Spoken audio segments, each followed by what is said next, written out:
Assalamualaikum warahmatullahi wabarakatuh. Perkenalkan, nama saya Hafifah, nomor induk mahasiswa 19423002. Kali ini saya ingin memperkenalkan produk perbankan syariah, yaitu Giro Syariah. Berikut ini saya akan menjelaskan akar masalah kenapa saya harus memperkenalkan produk perbankan syariah yakni Giro Syariah itu sendiri. Menurut perhitungan jumlah penduduk data sensus BPS September 2020 memperoleh perhitungan sebesar 270,20 juta jiwa dalam data bulan Juni 2021. Direktorat Jenderal Kependudukan atau Dukcapil gitu Kementerian Dalam Negeri bahwa jumlah penduduk Indonesia sebanyak 273,23 juta jiwa, sebanyak kurang lebih 87%. Kebanyakan penduduknya itu penduduk di Indonesia itu beragama Muslim gitu. Terus bagaimana nih perkembangan transaksi syariah di Indonesia dengan melihat banyaknya jumlah penduduk Muslim di Indonesia yang mayoritasnya itu beragama Islam gitu. Jadi di video ini juga menjelaskan bahwa mayoritas penduduk di negara Indonesia itu adalah umat Muslim. Seperti 87% tadi saya sudah pernah bilang, itu adalah beragama Islam. Dan juga bagaimana sih transaksi penduduk mayoritas Muslim ini, apakah sesuai dengan syariah atau tidak. Jadi yang akan saya bahas seperti itu. Ini di perbankan syariah, pertumbuhan jumlah nasabah bank syariah sampai saat ini di bawah rata-rata, yakni 10 juta orang. Padahal diketahui bahwa mayoritas penduduk Indonesia kan nih negaranya Muslim semua kan, penduduk Indonesia beragama Islam gitu ya. Seharusnya bank syariah dapat berperan menjadi market leader. Nyatanya bank syariah tidak mampu menggapainya gitu, menggapai untuk menjadi market leader. Padahal bank syariah saat ini tuh udah mengalami kemajuan dari segala aspek operasional maupun produk-produk ataupun kegiatannya. Banyak juga produk bank syariah gitu yang saat ini udah dipromosikan setelah DPR RI menyetujui dan mengesahkan Undang-Undang Perbankan Syariah Nomor 21 Tahun 2008 tentang perbankan syariah. Saat ini masyarakat juga belum memiliki keinginan gitu dan kepercayaan dalam menggunakan jasa bank syariah karena masyarakat masih ragu nih akan hal apakah bank syariah juga memenuhi syariah compliance atau tidak gitu. Pokoknya ragu akan syariahan dari bank syariah itu sendiri gitu. Punya asosiasi nih mengenai pengaruh transaksi syariah dari segi agamanya. Nah, untuk tujuannya itu apa sih? Jadi tujuan dari saya memperkenalkan atau menjelaskan produk Giro Bank Syariah, yakni Giro Syariah. Jadi bank syariah itu bertujuan untuk memperoleh nilai keadilan, kemanfaatan, kesejahteraan rakyat yang akan nantinya itu bakal universal, mendunia gitu, secara global, dengan melarang adanya prinsip bunga dalam berbagai bentuk dan mengedepankan prinsip bagi hasilnya gitu. Selain itu, bank syariah juga ingin tuh kayak membiayai yang halal-halal aja gitu. Jadi proyek halal alias proyek yang tidak bertentangan dengan syariat Islam. Sehingga bank syariah juga mementingkan kesejahteraan para nasabahnya dengan tidak hanya mementingkan profit saja gitu atau keuntungan bagi dirinya sendiri sebagai bank gitu atau profit orient saja gitu. Jadi secara bersama-sama gitu sama sengketa bank syariah itu diselesaikan gitu. Dan apabila tidak bisa diselesaikan secara musyawarah adanya permasalahan gitu ya, maka akan diselesaikan di peradilan agama gitu. Kenapa di peradilan agama? Karena lebih mengetahuinya dibandingkan peradilan negara gitu, yang negeri gitu yang biasanya gitu. Terus juga bank syariah kan banyak banget akadnya, jadi menggunakan berbagai akad gitu dalam kegiatan operasionalnya gitu. Baik dalam penghimpunan maupun penyaluran dananya. Terus juga kesepakatan bank syariah itu jadi lebih transparan karena kan dari pihak nasabah dan bank itu dia tahu udah yang dibuat apa perjanjiannya gitu, sehingga kedua belah pihak dapat menyetujuinya dan saling berani. Sebelumnya udah pada tahu belum apa itu Giro Syariah? Jadi, giro secara umum itu dapat dimaknai dengan simpanan terkait pembayaran atau pemindah bukuan yang dapat diambil dengan cek atau bilet giro. Dalam perbankan syariah terdapat giro syariah yang diselenggarakan sesuai dengan prinsip-prinsip syariah seperti keputusan pada Fatwa Dewan Syariah Nasional. Dalam menjalankan kewajibannya kepada nasabah, Bank Syariah memiliki peran sebagai pihak ketiga dalam penyimpanan dana dengan mewujudkan prinsip titipan dan bagi hasil mudharabah. Jadi melalui giro memakai akad wadiah yad damanah. Bank Syariah itu memegang teguh secara tegas terkait keamanan dan kesiapan dana yang dibutuhkan oleh nasabah setiap saat sesuai dengan landasan keputusan dan kualifikasi bank baik dalam bentuk mata uang rupiah, cek, bilet giro, dan atau valuta asing. Hal ini sudah ditetapkan sesuai Fatwa Dewan Syariah Nasional mengenai giro dengan nomor 01 DSN MUI 6/2000 yang diterbitkan pada tahun 1 April 2000. Giro syariah dibagi menjadi beberapa jenis sesuai dengan akadnya. Jadi, itu menjadi prinsip dari giro syariah tersebut dalam jenis-jenisnya. Yang pertama ada prinsip dan giro wadiah, yaitu dengan skemanya itu titipan. Jadi terdapat dua jenis wadiah dalam fikih muamalah, yakni wadiah yad almanah dan wadiah yad ad-damanah. Bank Syariah dalam operasionalnya menggunakan prinsip wadiah yad damanah. Implementasinya nasabah berlaku sebagai pihak pemberi atau peminjam uang dan bank bergerak sebagai pihak pemerolehan pinjaman, sehingga keduanya tidak diperizinkan untuk saling menazarkan atas pengelolaan dana atau barang titipan dengan memberikan imbalan. Jadi tidak boleh ada imbalan. Bukan tidak boleh, sebenarnya ada, tapi namanya bonus gitu. Terus kalau giro wadiah itu merupakan produk dana bank syariah yang bersifat titipan yang dapat diperoleh kapan saja dan bentuk pemberian yang memiliki karakteristik tidak memperoleh imbalan yang diharuskan oleh pihak bank karena memiliki sifat sukarela di dalamnya. Jadi prinsip wadiah ini sifatnya sukarela semua.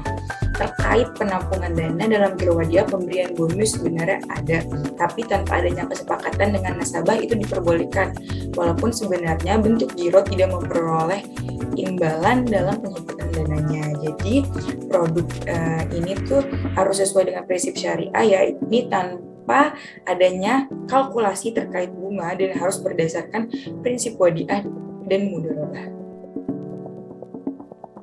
Yang kedua ada prinsip mudharabah dan giro mudharabah. Jadi prinsip mudharabah ini tuh sebenarnya dibagi menjadi dua jenis juga, yaitu mudharabah mutalaqah dan mudharabah muayyadah.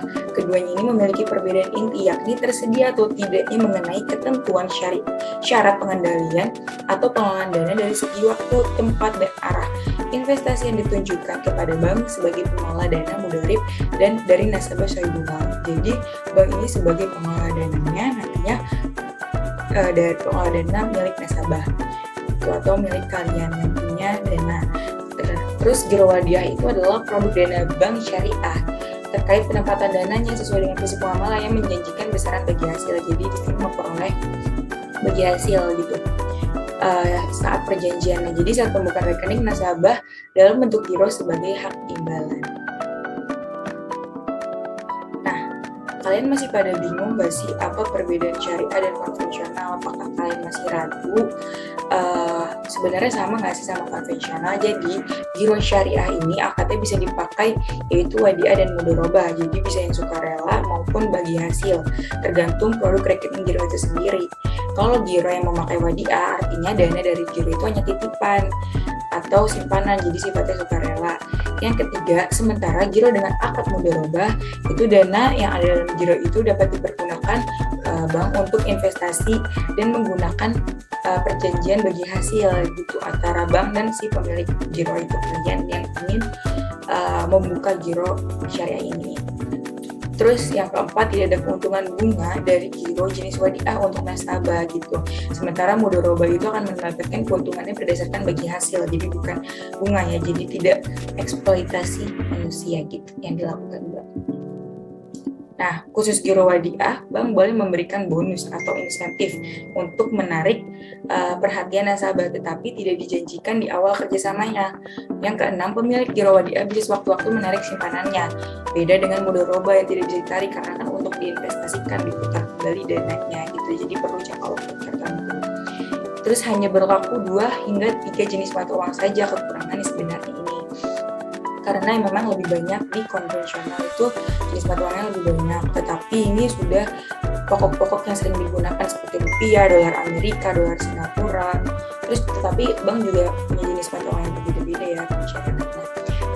Ada biaya administrasi, biaya pengelolaan rekening, biaya materai juga ada, cetak laporan transaksi, dan penutupan rekening yang diminta bank dari nasabah. Selanjutnya ini giro konvensional. Jadi giro konvensional itu bahkan mengimplementasikan gitu ya bunga hingga 2% per tahun, tergantung bank tempat rekening itu terbuat, mungkin bisa lebih besar lagi.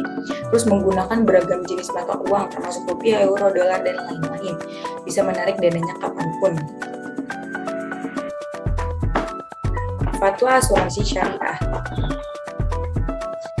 Nah, apabila kalian masih kurang yakin nih sama keberadaan dan eksistensi dari giro syariah, di sini ada landasan hukum giro syariah. Jadi ada Al-Quran Surat An-Nisa ayat 29, wahai orang-orang beriman, janganlah kamu saling memakan harta sesamamu dengan jalan yang batil, tidak benar kecuali dalam perdagangan yang berlaku atas dasar suka sama suka di antara kamu, dan janganlah membunuh dirimu. Yang kedua ada hadis Nabi riwayat Al-Tabrani. Abbas bin Abdul Muthalib jika menyerahkan harta sebagai mudharabah, ia mensyaratkan kepada mudharibnya agar tidak mengarungi lautan dan tidak menuruni lembah, serta tidak membeli hewan ternak. Jika persyaratan itu dilanggar, ia mudharib harus menanggung risikonya. Ketika persyaratan itu harus ditetapkan, Abbas itu didengar Rasulullah, beliau membenarkannya. Yang ketiga ada fatwa DSN MUI nomor 01/DSN MUI /6/2000 tentang giro. Selanjutnya ada peraturan OJK yaitu POJK nomor 24/POJK.03/2015 tentang produk dan aktivitas bank syariah dan unit usaha syariah. Selanjutnya ada peraturan BI PBI yakni nomor 18/41/PBI/2016 tentang bilik giro diatur pada pasal 1.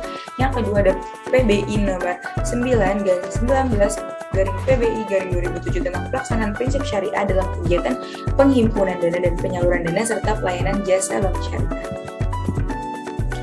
Nah, kalau kalian masih ragu juga, ini aku jelasin manfaat giro syariah. Ini win-win solution banget karena bagi bank sumber pendanaan bank baik dalam rupiah maupun valuta asing. Yang kedua ada salah satu sumber pendapatan dalam bentuk jasa fee-based income dari aktivitas lanjutan pemanfaatan rekening giro oleh nasabah. Nah, bagi nasabah yang tentunya memperlancar aktivitas pembayaran dan penerimaan dana, dapat memperoleh bonus dan bagi hasil, dan tentunya itu sesuai dengan ketentuan syariat juga. Jadi berorientasinya pada dunia dan akhirat. Nah, ini juga ada keunggulan giro syariah yang bakal aku jelasin dan bikin kalian dapat. Jadi, rekening giro syariah dengan mekanisme pihak bank sebagai pengelola untuk mengatur dana yang dititipkan nasabah mempunyai tanggung jawab untuk memulangkan dana nasabah secara utuh dan tentunya tanpa terpotong bunga atau kerugian akibat investasi yang dikelolanya itu salah. Jadi produk rekening giro syariah ini membuat simpanan dana itu lebih aman. Selain itu, dalam melakukan proses syariah membuat transaksi dapat dilakukan dengan cek atau bilet giro tanpa terdapat batas maksimal transaksi per harinya. Nasabah dapat memperoleh bonus bulanan sesuai dengan ketentuan dengan pihak bank. Setiap bulan akan mendapatkan laporan transaksi yang dikirimkan secara rutin. Nisbah bagi hasil yang masuk akal, ada transaksi yang dikirim, ada fasilitas kartu debit untuk ATM itu untuk semakin mudah dalam bertransaksi. Terdapat akad lebih ada mana sehingga nasabah tidak akan sampai mengalami kerugian atas pengelolaan dananya. Nah, kalau kalian udah mulai yakin dan ingin banget membuka giro syariah, ini ada persyaratan dan ketentuan pembukaan rekening giro wadiahnya ini secara umum. Jadi wadiah sama mudharabahnya hampir sama, tetapi bedanya kalau di mudharabah itu nanti akan ada pembagi penentuan jangka waktu, ada 3 bulan, 6 bulan, 12 bulan, seperti itu. Jadi pertama, bertindak sesuai hukum. Yang kedua, tidak termasuk dalam daftar hitam Bank Indonesia. Yang ketiga, mengisi dan menandatangani aplikasi pembukaan rekening. Yang keempat, menyerahkan fotokopi identitas yang terdiri dari surat izin instansi berwenang bagi badan usaha, akte pendirian perusahaan dan anggaran dasar beserta perubahannya, daftar susunan pengurus terutama untuk yayasan atau lembaga sosial. Yang keempat, surat keputusan bagi instansi atau lembaga pemerintah. Yang kelima, NPWP. Dan yang keenam, menyerahkan pas foto. Yang ketujuh, datangi kartu contoh tanda tangan, KCT. Selanjutnya juga melakukan setoran awal sesuai ketentuan perilaku. Ini alur skema giro syariah itu sendiri yang akan saya jelaskan sebelah sini. Jadi nasabah itu datang ke bank atau kalian itu datang ke bank untuk melakukan pembukaan giro mudharabah atau wadiah, serta nasabah melengkapi berkas yang dibutuhkan tadi yang sudah saya jelaskan. Terus nasabah mempersiapkan semua persyaratan dan melengkapinya, dan bank menerimanya. Proses selanjutnya adalah akad antara bank dan nasabah. Dalam akad harus jelas mengenai bagi hasil yang diberikan kepada nasabahnya apabila itu mudharabah ya, giro mudharabah.